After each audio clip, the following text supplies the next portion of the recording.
How are you? All good, sir. I hope all good at your end too, sir. Yes, you look very young. Yeah, sir. We will keep our conversation very crisp in regard to Congress, as Thank you. you have been one of the technocrats who has been associated with the party since the days of Rajiv Gandhi, sir, then Sonia Gandhi, ma'am, and now Rahul Gandhi, sir. And recently, Rahul Gandhi, sir, was there in US, and now Prime Minister Narendra Modi is also there. So, sir, how do you look at the change in this perspective of the image of Rahul Gandhi, sir? See, it is not about the image of Rahul Gandhi or public perception. It is about the real issues that India is going through as a nation. After BJP came to power 9 years ago, we have seen substantial change in the way government should work. It's a matter of reality. We believe democracy has been affected. We believe constitution has been ignored. Institutions are captured, so there is very little confidence left in ED, income tax office, court cases. Even universities are not allowed to have free say. For example, if you go and change for schools that you don't believe in theory of evolution, that periodic tables are not part of the science learning, these things have deep meaning to some of us. Others ignore it. Similarly, media has been completely captured. Media only sings, their song, doesn't give a balanced view. I see media reporters as if they are promoter of the BJP party. The way they ask questions, the way they frame sentences. There is no free exchange of ideas. There is no rational conversation that you and I are having today without shouting at each other, without arguing about people. Okay. And third, in the process, mindset of the people has been changed to focus more on past, religion, God, as opposed to future, science, employment, inflation, economy. So this is a major concern, that we are being misled in the name of Hindutva as a nation to really take many steps backward and not forward. Of course, India is a country of 1.5 billion people, and a lot of good things are bound to happen. Not because of government, because people work. Yes. People work in the farm to produce food. People work in the factory to produce scooters. People work to produce energy. Okay, that has nothing to do with government. It has to do with people. Of course, government should take some credit, but government can't take credit for everything good and not take responsibility for everything bad, like what is happening in Manipur. Okay, government must speak up and take responsibility. Okay, and that is the concern we are having. So today, the debate is not about Modi versus Rahul or about Congress versus BJP. It is about what kind of a nation we want to build for our next generation, for your children and your grandchildren. Because we want peace. And if we want peace, we need to respect everybody. I don't need to know on this call whether you are Hindu or you are Muslim or you are Christian. I don't care. I want to respect you as an Indian. I want to give you all the respect that I can give anybody else. So I think when we start dividing people based on religion, race, OBC, Dalit, they are not getting the kind of opportunity they should get. India has been hijacked for a long time by one group of people. It is about time that we give space to others. Women, how we respect our women. Look at all the violence against women. Okay. Not that we have solved all the problems in 70 years. I'm not saying that we did everything right. Yes. But we did do a lot of good. I'll give you one example. When I came to work on Telecom in 1980s with Rajiv Gandhi, we had 2 million telephones. It used to take 10 to 15 years to get a telephone connection. In a short span of 30 years, 40 years, today, we are a nation of a connected billion. We have 1.5 billion, 4 billion phones. We generate $200 million worth of software export every year. We have created millions and millions of new jobs. You can say same thing in agriculture. Now we can feed 1.5 billion people. We are the largest producer of milk. We have space programs which are comparable to anybody else. We have our people running large global companies because they went to IITs, IIMs, and other good universities. We provided inexpensive education to millions and millions like me. I'm a son of a carpenter.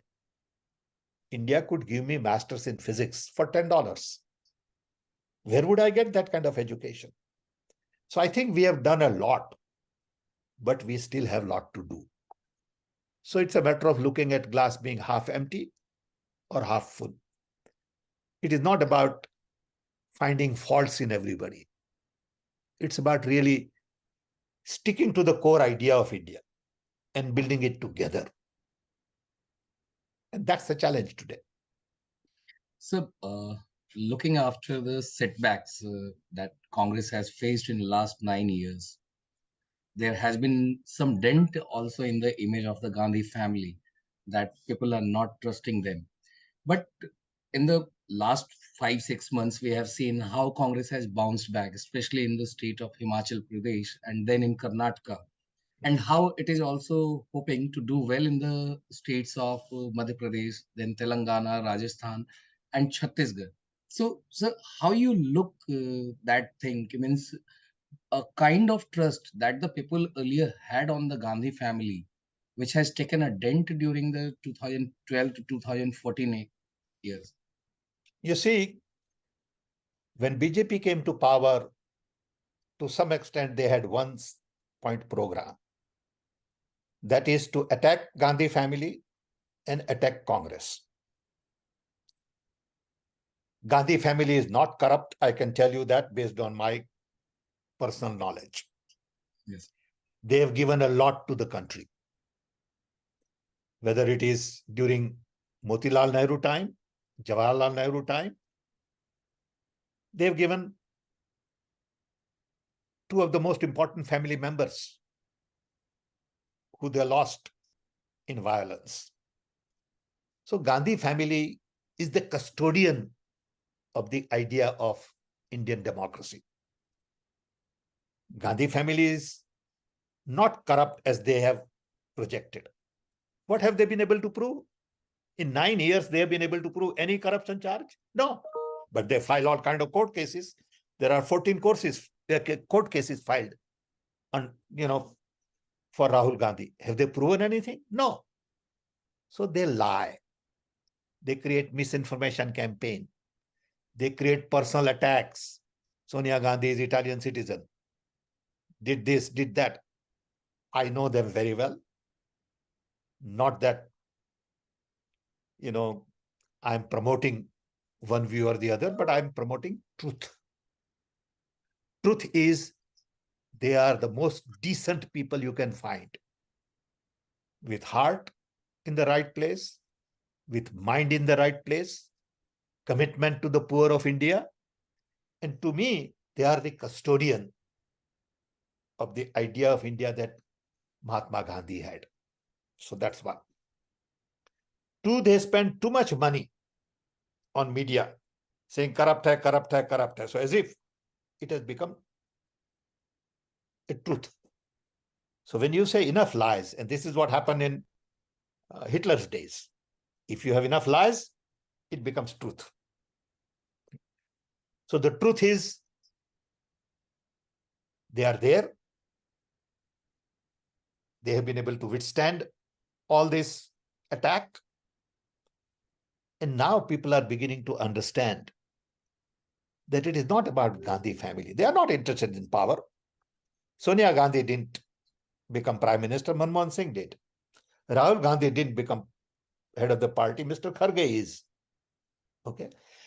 So how much attack you can go on putting on one family? Okay. So I think people are now beginning to realize what is truth and what is lie. Rahul Gandhi is not Papu. You know, in the early days, when BJP came to power, they said he never went to college. That's what Subramanian Swamy said. Not true. He has a master's degree. He went to college. Okay. But then Modi says he went to college and he didn't go to college. That's okay. Prime Minister of a country cannot show a certificate which is valid, which is okay. Because media has been biased. So I think people are at the end beginning to see the truth. It is up to the people of India. It is a democracy. People of India will have to decide whether they want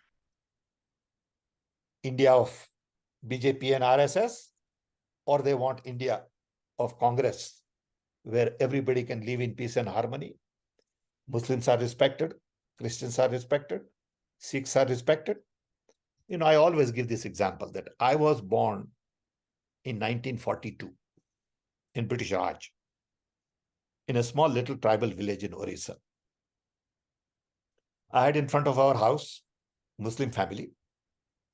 Next to it was Jain family. On the right-hand side was Sardar family. In the back was Oriya tribal. We all lived together in comfort, peace, played together, ate together, because that was the India we believed in. Nobody fought, nobody criticized, everybody celebrated everybody's holidays. That is the India I grew up with. Okay. In my house, we had 5 big pictures in the front, in a small little house, of Gandhiji, Nehru, Sardar Patel, Maulana Azad, and Subhash Chandra Bose. Maulana Azad was very much part of the leadership. No one said, hey, Maulana Azad is Muslim. No, it never occurred to anybody. Now, 75 years down the road, we are trying to divide our thought, our values, our culture. And if you don't have peace, you cannot have prosperity. We waste a lot of time in fighting unnecessary battle, which doesn't need to be fought. We have 200 million Muslims. They are part and parcel of us. Don't worry about what Mughal did. Don't worry about what Genghis Khan did, Alexander did. It's history. It's over. Let's look at future. Every discussion cannot go back to Ram and Hanuman and God. Okay? Fine. I'm Hindu, but I don't want to know the details. Okay? I want to look at forward, because the future lies in science and not in religion. You know, I've said that temples are not going to create jobs. Understand that. That doesn't mean I'm against temple. That doesn't mean I'm not a Hindu. Okay. But people twist information. They misrepresent. And their job is to create jagda. Yes. So during Rahul sir's recent visit to US, he kept on insisting on the point that whatever he learned through his 5-month-long Bharat Jodo Yatra that he started from Kanyakumari on September 7 last year, and that culminated on January 30 in Srinagar, covering a distance of around 4,000 kilometers in 5 months gap. So everywhere, wherever he's going now, he's saying that I have come to open the market of love and shut the market of shops of hatred. So, sir, as you have mentioned earlier also that a lot of hatred is being means spread in the society, in Yes, the country. So, sir, yes. how you look Rahul Gandhi to fight against these forces? That is the BJP and the RSS, as you have said, sir, just now. See, Yatra did a lot of good to him and to the party and to the country. Yatra is something unique in Indian culture. Gautam Buddha did Yatra. I was surprised to learn that Guru Nanak walked all the way to Makkah 550 years ago. He went to Nepal. He went all over the world to spread the message and to listen to people. Gandhiji did that. So Rahul decided to do this because he felt that he was being cut off because of captured media. Because people get news from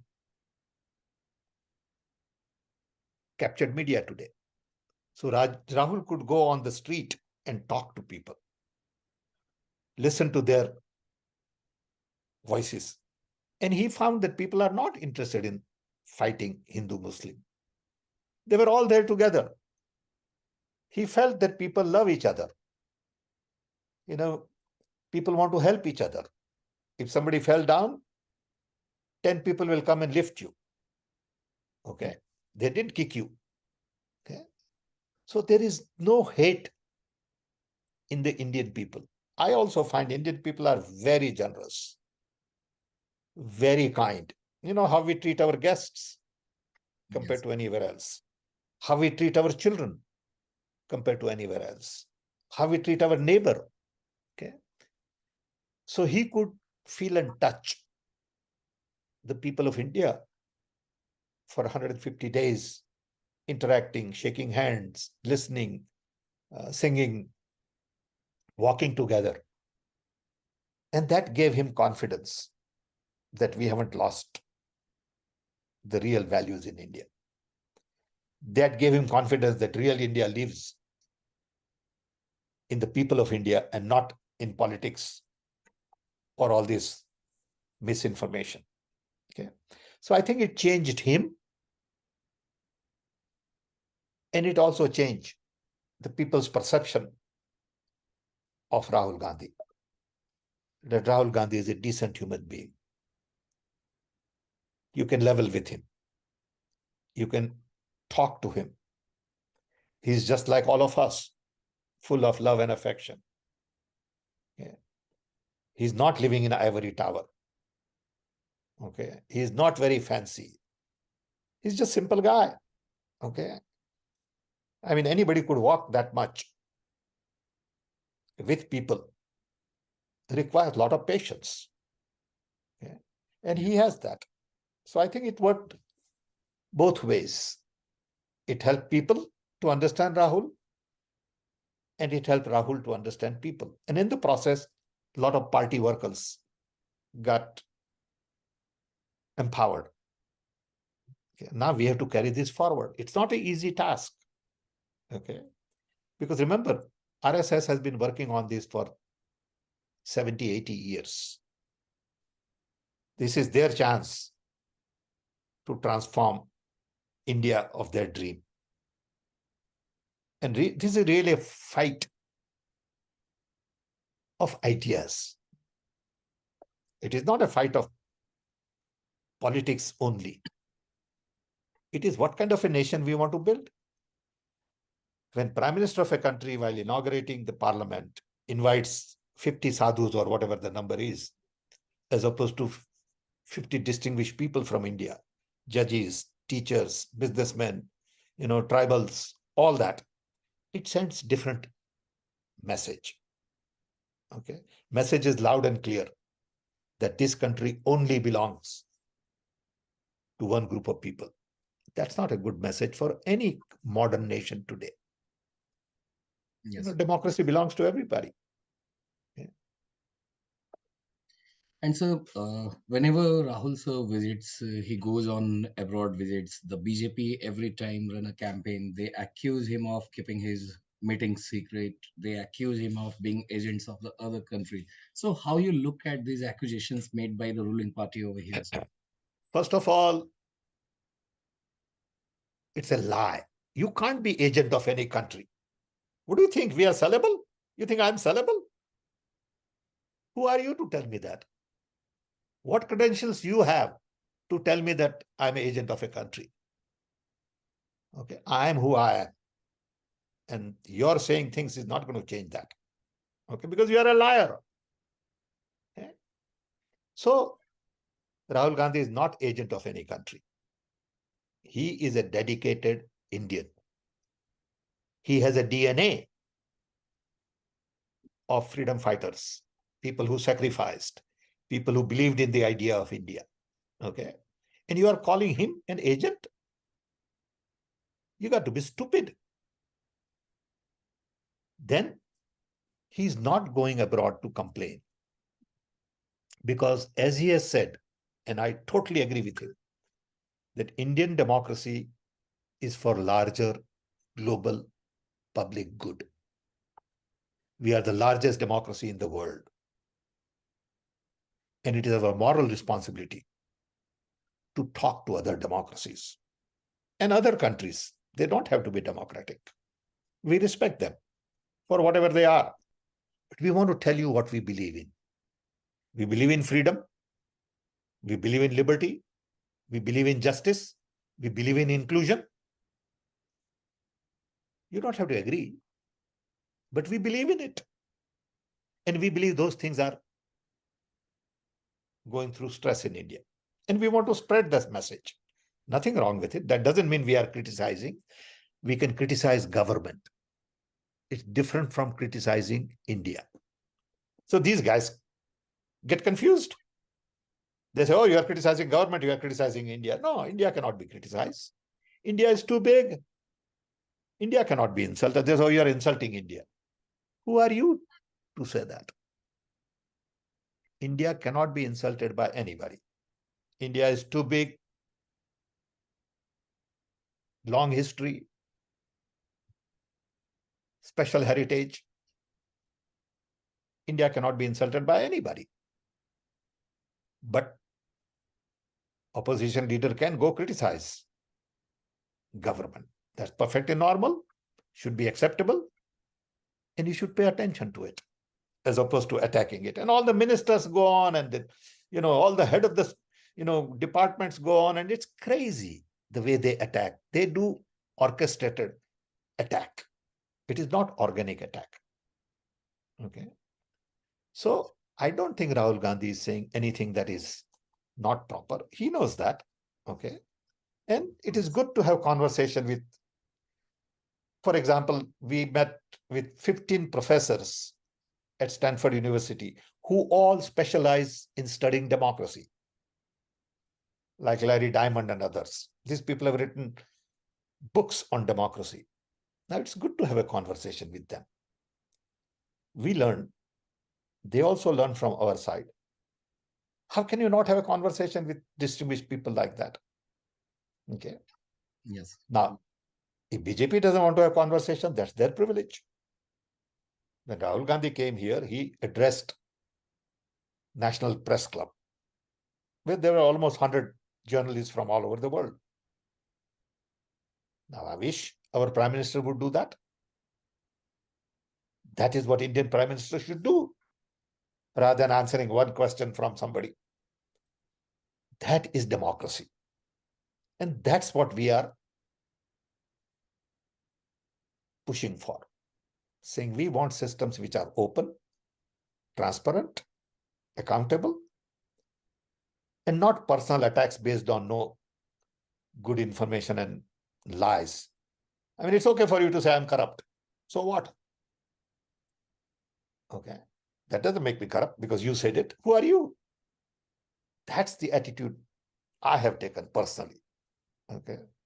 Yes. I know who I am. I don't need certificate from anybody. Okay. But I'm concerned about India. And if you think I'm wrong, let's have a conversation. I'm open to a simple conversation without getting into history and tutu meme. Yes. But it's not possible to have that. So now Congress has started preparing for 2024 elections, and even first opposition meeting is scheduled in Bihar, Patna, where around 15, 16 political parties are going to participate in that meeting. They will keep their views. So, sir, how you look at it? Do you think that UPA 3 can be success, or UPA 3 is under formation, just like the UPA 1 and 2? And so we are going also short on the time, as only 4 minutes are left with us. I'll be very quick and brief. Okay, Yes. thank you. No, I think we all recognize that alliance is important for 2024.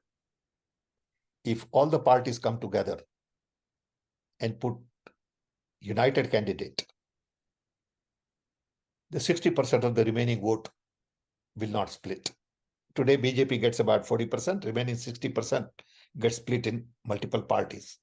And you cannot win if you have multiple candidates. So it's a good idea to have an alliance. The question is how successful they would be in coming together and putting one candidate, united candidate against BJP. Okay. If they do that, it'll be a victory. Even if they do that for 200 candidates out of 500 and some, that's okay. So I think that meeting will decide, based on the wisdom of all the leaders, what is possible and what is not possible. It will require sacrifice for many of these leaders. And if they are willing to sacrifice for the sake of nation, the alliance would be stronger. If they become too focused on personal interest, alliance will not succeed. So it all depends. Okay, sir. So what are the challenges that you think is plaguing the Congress? Because decision making, we are still watching in the party that it is taking quite long. There is reshuffling of the CWC that is pending. There is means many rejects in different states that needs to be addressed. So how do you look at the challenges? I think party is aware of the challenges. Party was waiting for Karnataka election. Karnataka elections are over.